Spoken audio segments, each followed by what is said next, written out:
नमस्कार। इलेक्ट्रोमैग्नेटिज्म की तृतीय इकाई का जो हम अध्ययन कर रहे हैं उसमें हम आज अध्ययन कर रहे हैं इलेक्ट्रिक करेंट्स इन एटम्स, परमाणुओं में विद्युत धाराएं।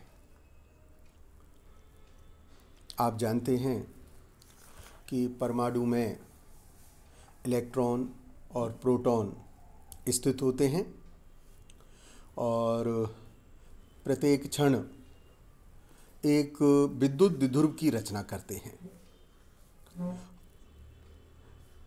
विद्युत द्विध्रुव का जो डाइपोल मोमेंट है वेक्टर क्वांटिटी है, अर्थात इसमें डाइपोल मोमेंट की डायरेक्शन होती है और इस प्रकार से परमाणु में जो इलेक्ट्रिक डाइपोल होता है उसकी डायरेक्शन सतत रूप से परिवर्तित होती रहती है, जिसे कोई स्थिर विद्युत क्षेत्र प्रेक्षित नहीं होता है।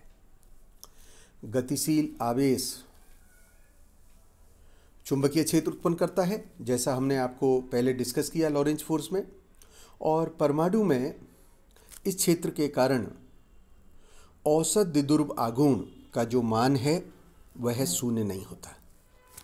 आप दोनों डायग्राम पर देखें, मैंने आपको दिखाया है कि आर त्रिज्या के कक्ष में इलेक्ट्रॉन गति कर रहा है, रैखिक वेग b है, b की दिशा दिखाई गई है।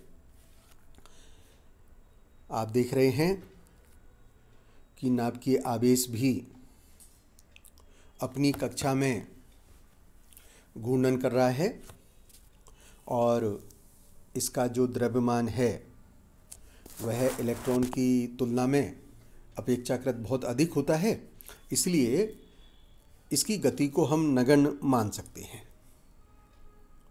तो जो इलेक्ट्रॉन परिभ्रमण कर रहा है उस कक्षा में विपरीत दिशा में वृत्तीय धारा उत्पन्न करता है।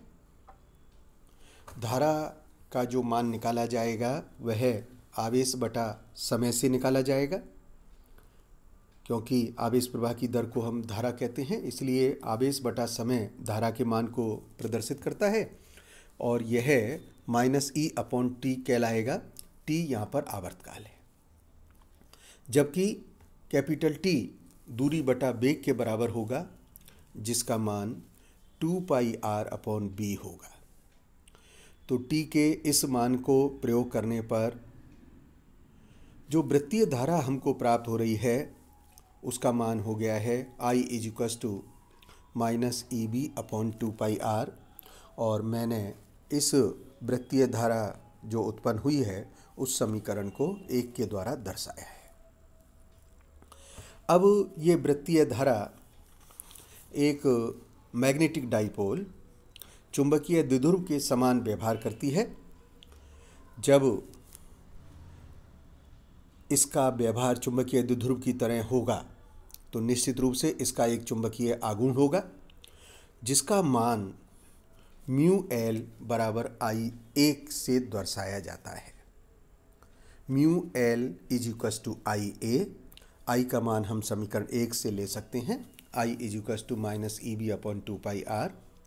देयरफॉर चुंबकीय आघूर्ण जिसे हम μL से दर्शा रहे हैं उसका मान हो जाता है -EBr/2, अर्थात μL = -E⍵r²/2। इसको मैंने इक्वेशन नंबर 2 से रिप्रेजेंट किया है, और जो A है एरिया वो πr² है।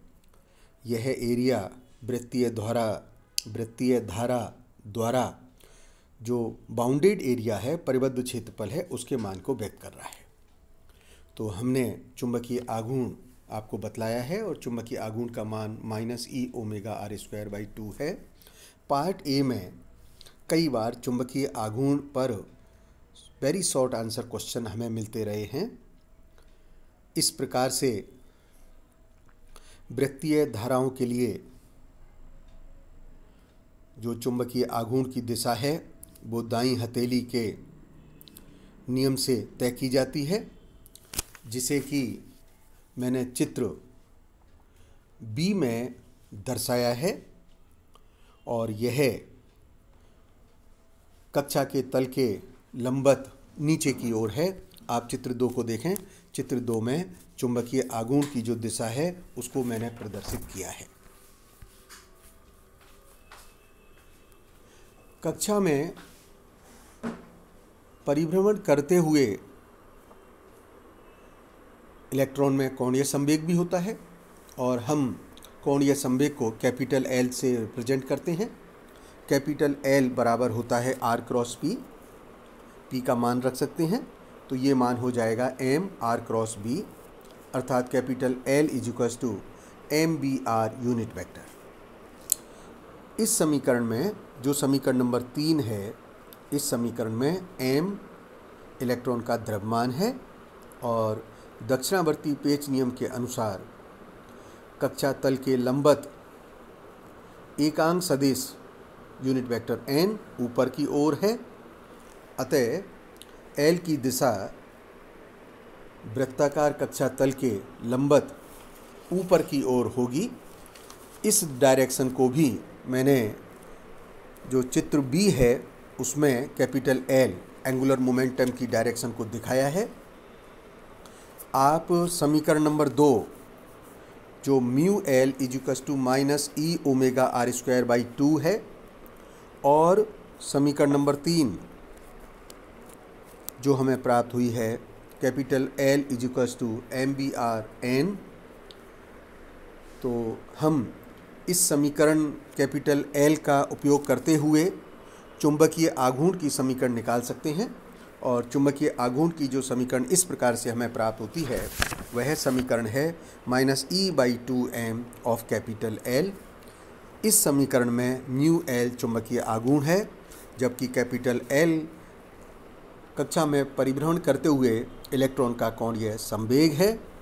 इन दोनों के मध्य में जो चुंबकीय आघूर्ण है और कोणीय संवेग है, यह संबंध होता है।